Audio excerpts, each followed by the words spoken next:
If you walk through remote forests in Eastern Europe, the Balkans or the far north, you'll still find wooden structures that really, well, should not exist. Shelters, storehouses, bridges, even weapon racks, built entirely from untreated timber, yet somehow stubbornly intact centuries later. No concrete, no modern preservatives, no steel reinforcement. Just wood that, against all odds, refused to rot. This wasn't luck. It was, in fact, deliberate. Medieval builders understood something we, for the most part, have largely forgotten. Rot is not inevitable.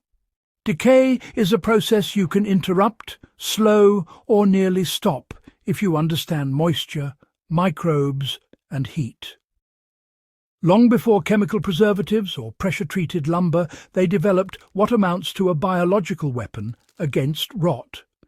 It protected food stores, fortifications, ships, and hidden shelters used by hunters, rebels, and soldiers alike. And honestly, it still works today.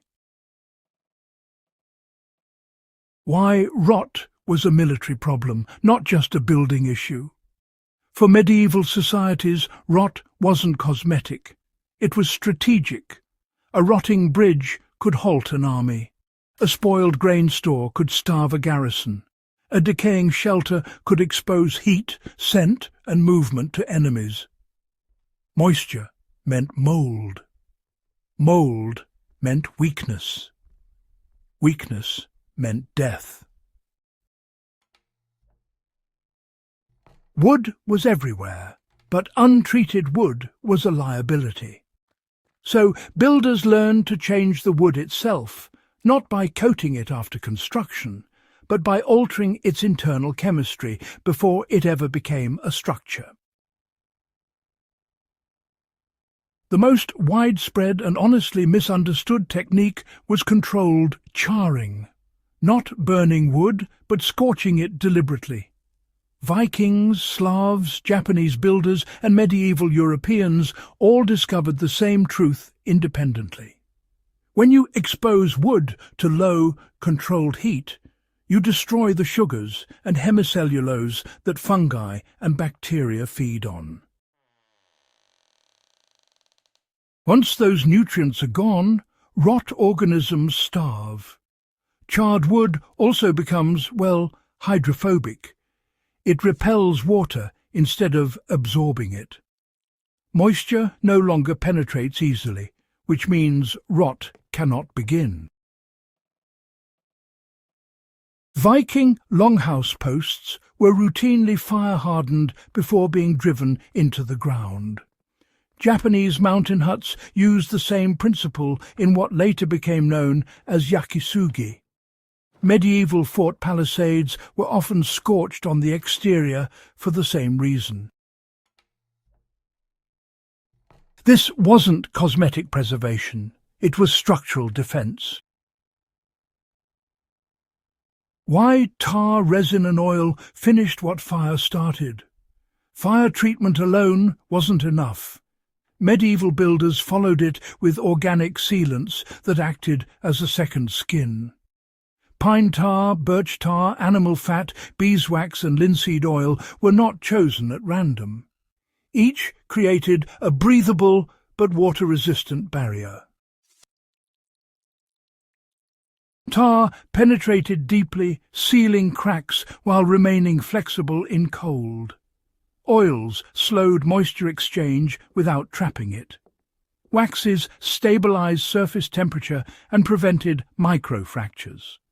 Together they formed a living preservative system that moved with the wood instead of fighting it. This is why, Viking ships survived saltwater, why mountain shelters lasted for generations, and why hidden food caches resisted mold through those brutal winters. The anti-rot weapon also, interestingly, defeated heat and scent. Here's the part most modern discussions tend to miss.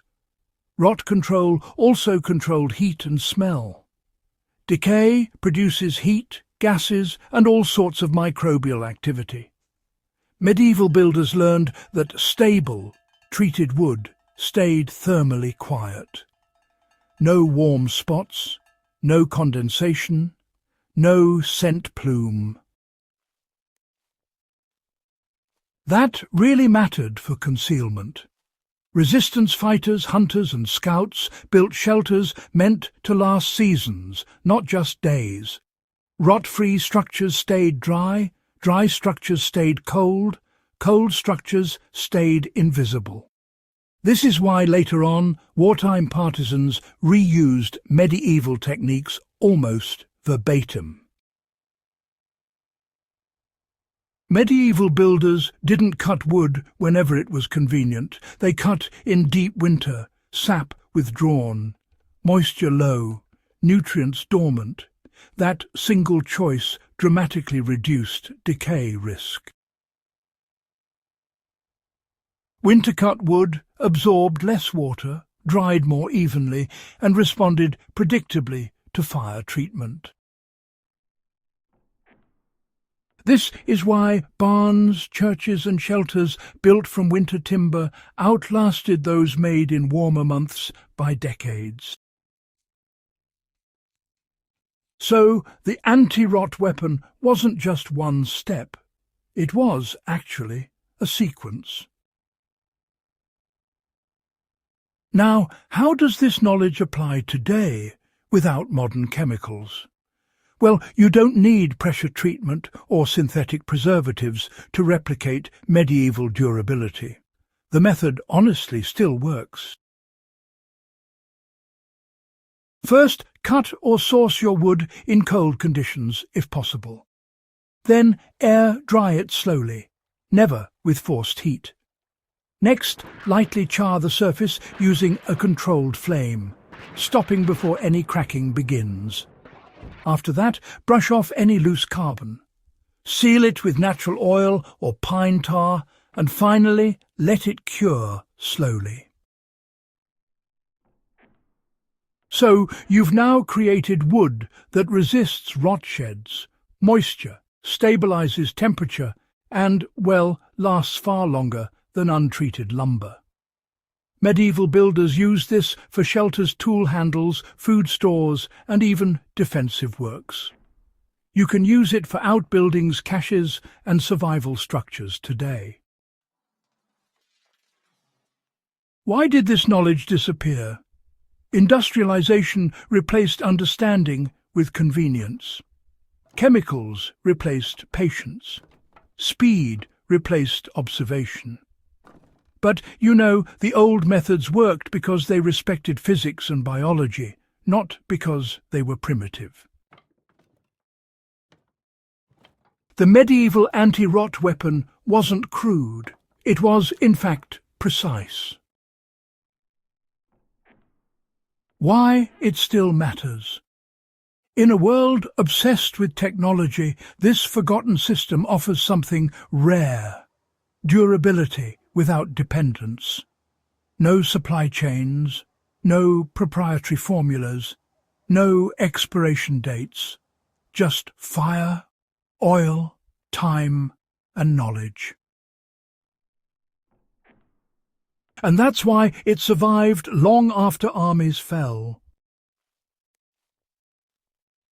If this exploration gave you something new to think about, subscribe to the Wartime Frontlines and share this with someone who values forgotten knowledge that still works.